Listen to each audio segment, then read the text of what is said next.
હું જ્યારે ગામડેથી શહેરમાં પાછો આવ્યો ત્યારે મને ખબર પડી કે મારા શેઠનું અવસાન થયું છે। આ સાંભળીને મને બહુ દુઃખ થયું। હું પાછો જવા લાગ્યો ત્યારે શેઠાણી બોલી કે હું વિધવા થઈ ગઈ છું તો થોડા દિવસ મારી સાથે આ ઘરમાં રહે। મને દયા આવી ગઈ એટલે હું ત્યાં રોકાઈ ગયો અને એકવાર શેઠાણીએ મને એને રૂમમાં બોલાવ્યો અને કહ્યું કે મને તારા શેઠની બહુ જ યાદ આવે છે અને મને એવું કહ્યું કે આ સાંભળીને મારા પગ નીચેથી જમીન સરકી ગઈ। મારું નામ મહેશ છે। મારી ઊંચાઈ 6 ફૂટ છે। હું દેખાવમાં પણ સારો લાગુ છું। હું એક મધ્યમ પરિવારનો છોકરો છું। મારી કુટુંબ સાવ ગરીબ છે એટલે હું શહેરમાં એક શેઠની દુકાનમાં રહીને નોકરી કરતો હતો અને હું એ દુકાનની પાછળના રૂમમાં રહેતો હતો। મારા શેઠને હોલસેલની દુકાન હતી। હવે જો હું મારી કહાની પર આવું તો મારા શેઠની ઉંમર 40 વર્ષની હતી અને તેમની પત્નીની ઉંમર 35 વર્ષની હતી અને તેનું નામ રમીલા હતું અને હું તેને શેઠાણી કહેતો હતો। હવે જો એના વિશે વધુ વાત કરું તો એ ખૂબ જ સુંદર અપ્સરા જેવી દેખાતી હતી। તેમનો રંગ દૂધ જેવો સફેદ હતો પરંતુ મેં ક્યારેય તેમને ખરાબ નજરથી જોયા નહોતા કારણ કે હું અહીંયા કામ કરવા માટે આવ્યો હતો અને જો કોઈ ઊંધું કામ કરું તો મારી નોકરી પણ છૂટી જાય એટલે હું અહીંયા શાંતિથી રહેતો હતો।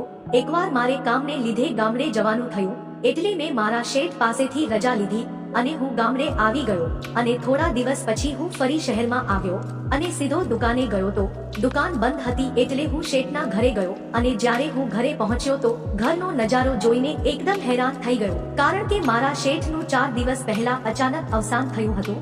આ જોઈને મને ખૂબ જ દુઃખ થયું અને મારા શેઠાણીને મળીને હું પાછો જવા લાગ્યો ત્યારે શેઠાણીએ કહ્યું કે થોડા દિવસો અહીંયા રોકાઈ જા અને પછી જતો રહેજે। એટલે હું ત્યાં રોકાઈ ગયો અને ત્યાં આવતા લોકોના કામ કરવા લાગ્યો અને આમ જ 15 દિવસ વીતી ગયા અને પછી મેં મારી શેઠાણી પાસેથી રજા લીધી તો તેણે કહ્યું કે હવે આ દુકાન તારે સંભાળવાની છે અને હું તારો પગાર પણ વધારી દઈશ। એટલે હું દુકાને કામ કરવા લાગ્યો। હવે ધીમે ધીમે દિવસો વીતવા લાગ્યા। મારા શેઠાણી ઘરમાં એકલા જ રહેતા હતા। તે મને જે કરવાનું કહે તે હું કોઈ પણ કામ કરતો હતો। રોજ સાંજે તે દૂધ બનાવતી ત્યારે તે મને પીવા બોલાવતી। ક્યારેક હું તેના રૂમમાં દૂધ પીવા જતો તેથી તે મારી સાથે પોતાની વાતો કરતી હતી અને ધીમે ધીમે મારી સાથે વાત કરવામાં તે ખુલી ગઈ। એક દિવસ સાંજે અમે બંને બેસીને દૂધ પી રહ્યા હતા ત્યારે મારી શેઠાણીએ પીળા કલરની સાડી પહેરી હતી કારણ કે આજે તેને કોઈના લગ્નમાં જવાનું હતું। ત્યારે હું એના તરફ જોઈ રહ્યો હતો। તે દિવસે તે સુંદર મેકઅપ કર્યો હતો।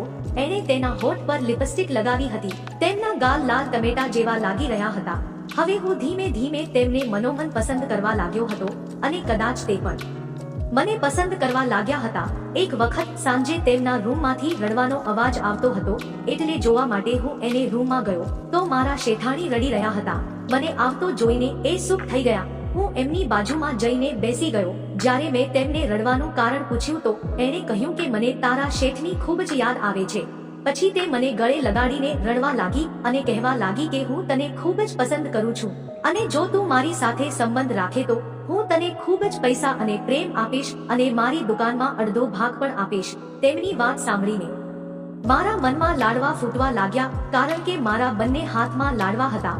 હું ખૂબ જ આનંદિત થઈ ગયો। મેં તેમની સામે જોયું અને મારા દિલમાં આનંદ અનુભવ્યો। હવે ખુશીના લીધે હું પણ મારી જાતને કાબૂમાં રાખી શકતો ન હતો। ત્યાં અચાનક તે મારા નજીક આવી ગયા અને મને પ્રેમભર્યું ચુંબન કરવા લાગ્યા। હું પણ તેમને સાથ આપવા લાગ્યો હતો। તેમના ગોરા શરીરમાંથી ખૂબ જ સુંદર સુગંધ આવી રહી હતી। જો મિત્રો વાર્તા પસંદ આવી હોય અને કહાનીનો બીજો ભાગ સાંભળવા માંગતા હો તો વિડીયોને એક લાઈક કરી અને નાની એવી કોમેન્ટ જરૂર કરશો। ફરી મળીશું એક નવા વિડીયોમાં। ત્યાં સુધી આવજો।